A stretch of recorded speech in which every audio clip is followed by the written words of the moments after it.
Hi guys, project-zodiac here. I'm back with another video, and in anticipation of the new Fantastic Four movie coming out, I wanted to watch all of the live-action Fantastic Four movies, and I'm very excited to talk about this one. So if you haven't watched the first one, definitely watch that. The first review that I did, definitely watch that.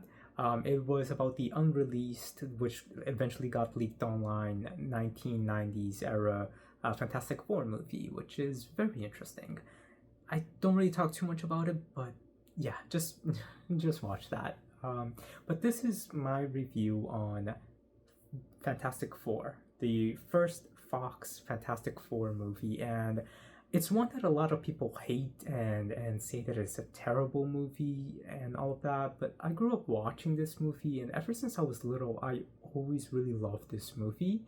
And even rewatching it now after many years, I'm still not sure why people hate this movie, because this movie is not bad. It's really fun. It's just so creative. So for those of you that just wants to know my quick general thoughts, I love this movie. Is it my favorite superhero movie? No, but it is one of my really big enjoyed superhero movies. Like, it's one that I can watch many times and not be bored of.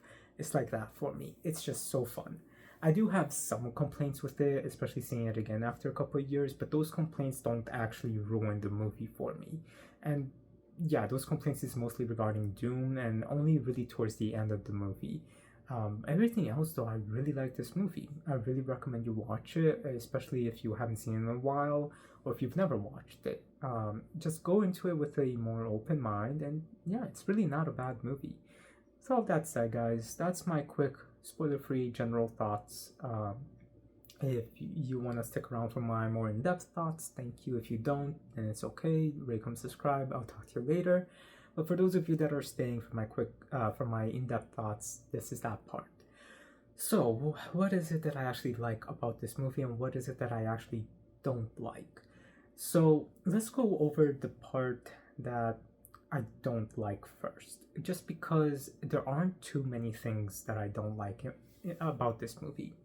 First, really, is just how they handle Doctor Doom. Again, that's how he's handled when he actually becomes Doctor Doom at the end of the movie.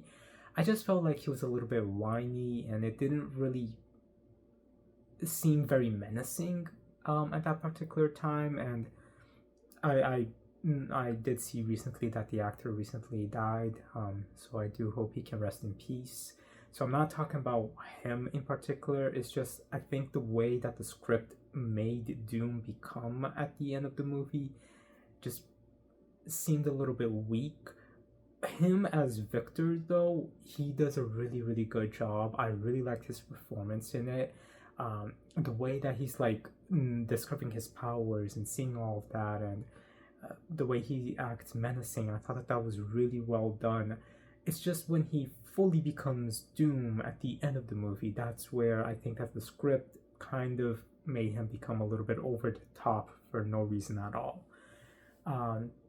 So yeah, I that's really just my biggest complaint. Another complaint with him is it's understandable why he gets the mask, because they kind of explain it visually, but the reason why he gets the hood makes no sense, because for some reason he just wants to wear a big thick green hood, even though that hood has no affiliation at all with him or throughout the entire movie. It just really comes out of nowhere.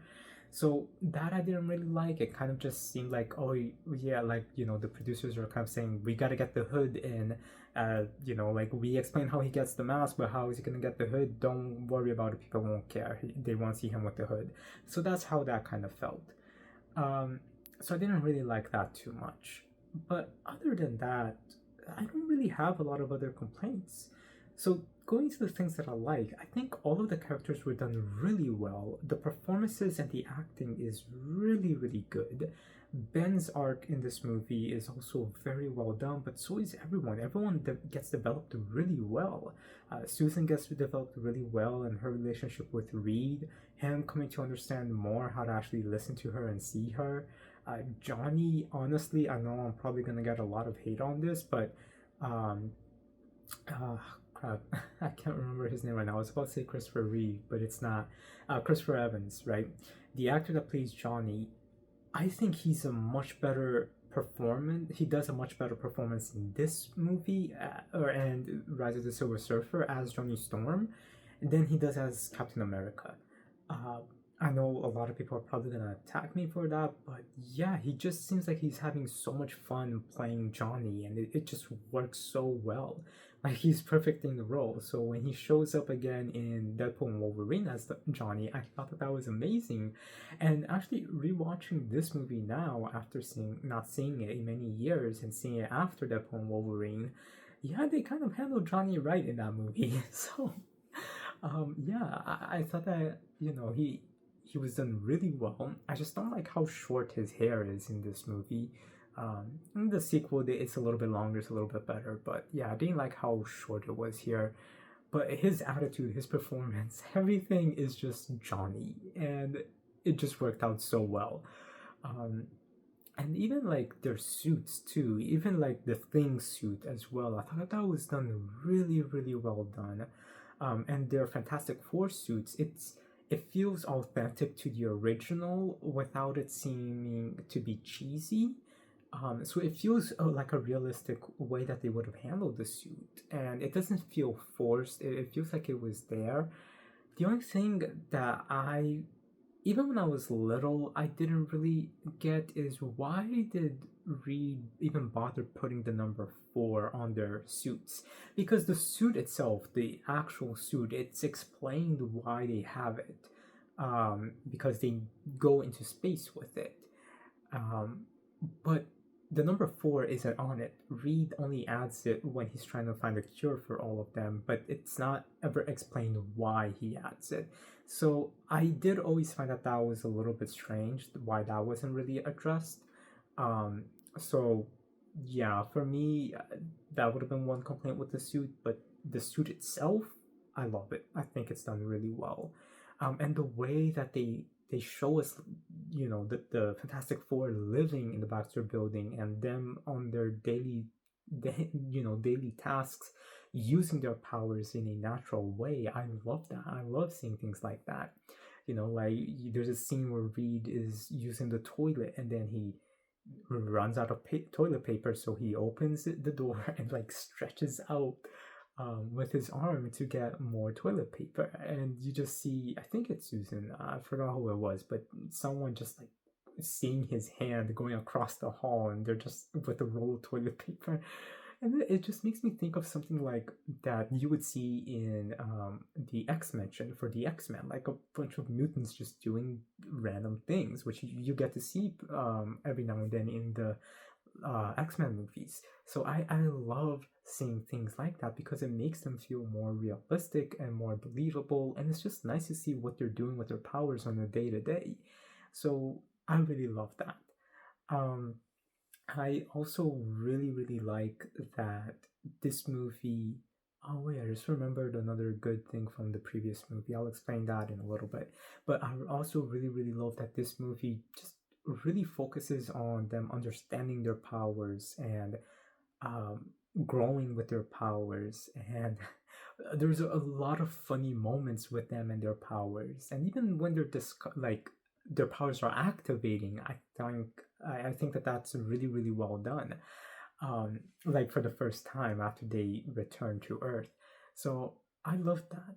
And I just I just really, really like how they handled all of it. And everyone works really well off of each other too. But yeah, this movie is very fun. It's very creative, and it just handles these characters so well and so realistic as well.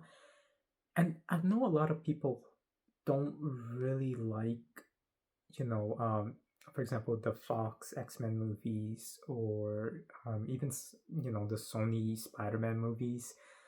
But you got to admit, at least they handle these characters in realistic ways and in a ways that's also true to their comic book versions, but also in a way that makes them feel like real people, putting them in real situations.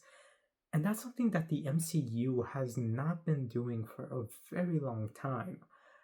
It's one of my complaints that I've had with the MCU for a little while now, but when they actually do it right, it's so good. That's why, for example, Spider-Man No Way Home was done so well. That's why I love the Eternals, because it focuses on them dealing with their powers and all of these things in their daily lives. It just feels more realistic and with more care put into it. Because yes, everyone knows that there's going to be this big spectacle because it's a superhero movie, but what about the humanity, the person behind the powers? And that's the thing about comics, is that that was the whole point, for example, of Stan Lee making Spider-Man. And that's why Spider-Man has just daily things that he's got to go through, trying to get a job, trying to fix a problem with his girlfriend, trying to hang out with his friends, trying to submit homework on time while trying to save people. It's these kinds of things that the MCU was doing up until, I would say, around right before Endgame. They kind of slowly started to stop doing that. And then after Endgame is just when they barely do it. And they really just are focusing more on spectacle than on having actual character development and story and all of that. But it's still fun. I still love the movies. I still even buy them. I just think that they need to work a little bit more on how they used to do those movies. And that's another thing why I think that the Fox movies, the Sony movies are just better in many aspects. Not to all of the MCU, but to a lot of it. Just because even though it's not always the most comic accurate depiction of these characters, it's still true to them and making them feel livable and realistic and like real people with these powers and abilities. And yeah, that's something that this movie has, and it's something that I love about this movie. So yeah, people hate this movie, but this movie handled these characters really well, and the situation, and how they, develop their powers and use their powers. And yeah, I even think that the special effects are really, really good too. So I think that this movie just gets hated on a lot, and really people just need to give this one a second chance and see how it is. I know a lot of people hate even more so Rise of the Silver Surfer. We'll talk about that one, but even that one is not so bad. I do agree with a lot of the complaints about the one after that, Fantastic Four, or as most people call it, Fant Four Stick. Yeah, that one we'll get to.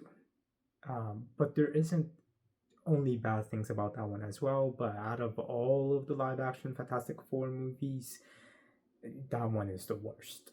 But yeah, no, this one is very good though. I love this movie. It's so fun.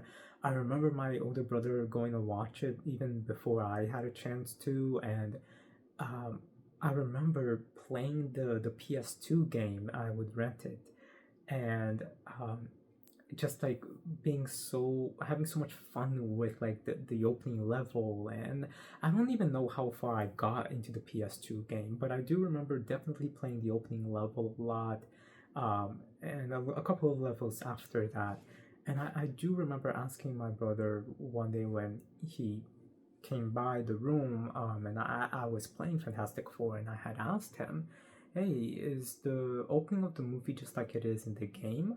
And he said that it was, with them in space, because even though I was really little when this movie came out, I already knew that some of the games take big liberties with a lot of the things, like with a lot of the stories, when they're adapting something.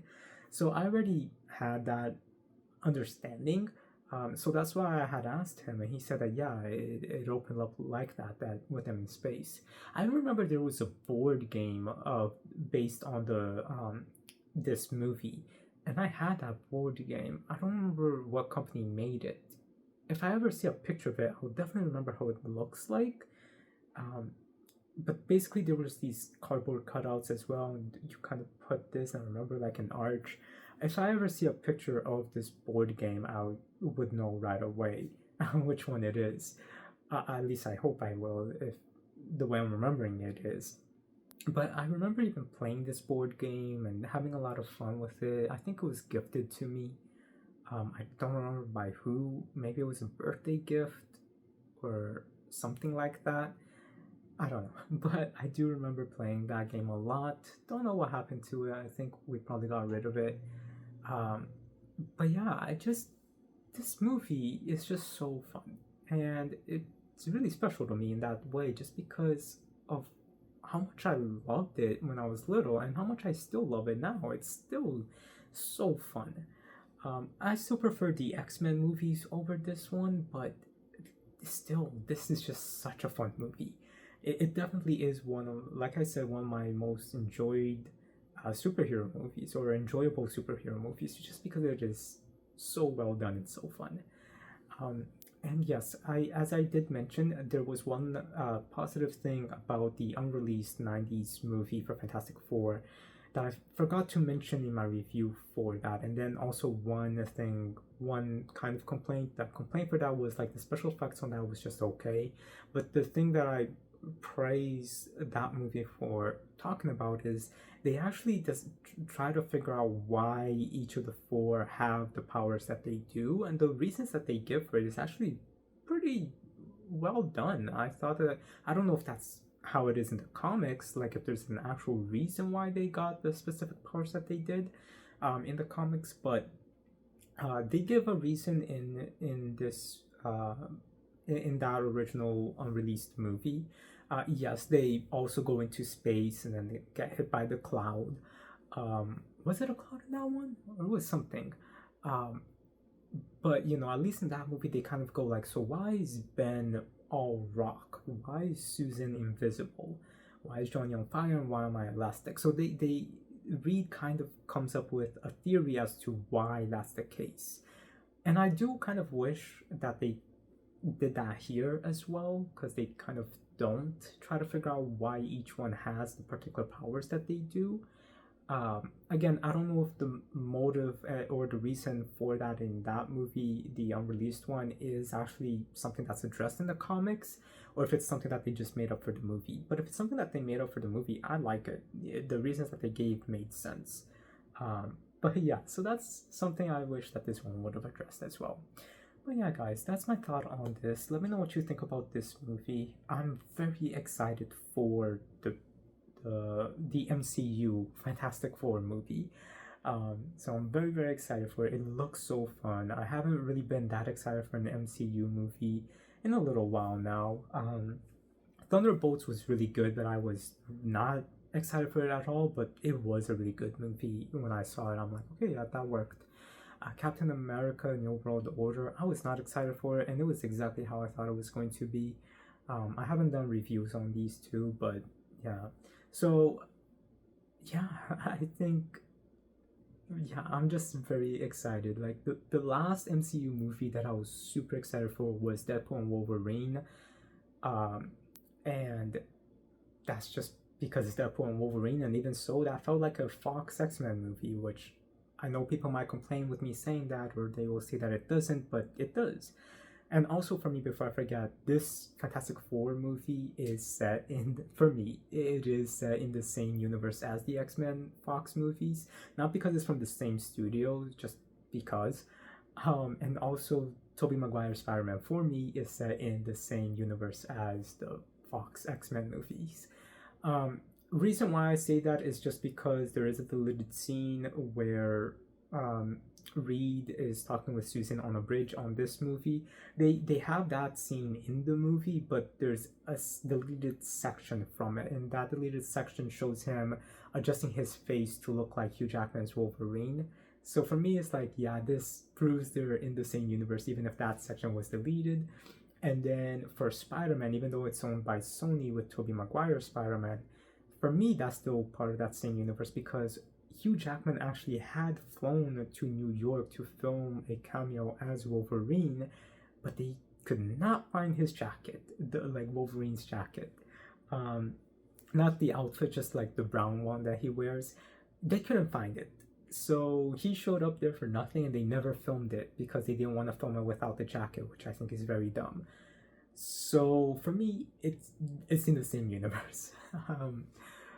But yeah, so I'm excited now though for the new one, the new Fantastic Four movie, and I'm just very excited to see what they're going to do with it. I do already have one big complaint with it, which if you watch the post-credit scene of Thunderbolts, you'll know what I'm referencing, but it's something that is related to the MCU Fantastic Four movie. I really wish they didn't do it that way, um, because of how they kind of marketed the movie to be, unless I misunderstood the marketing in some parts, but we'll talk about that whenever I do review that movie.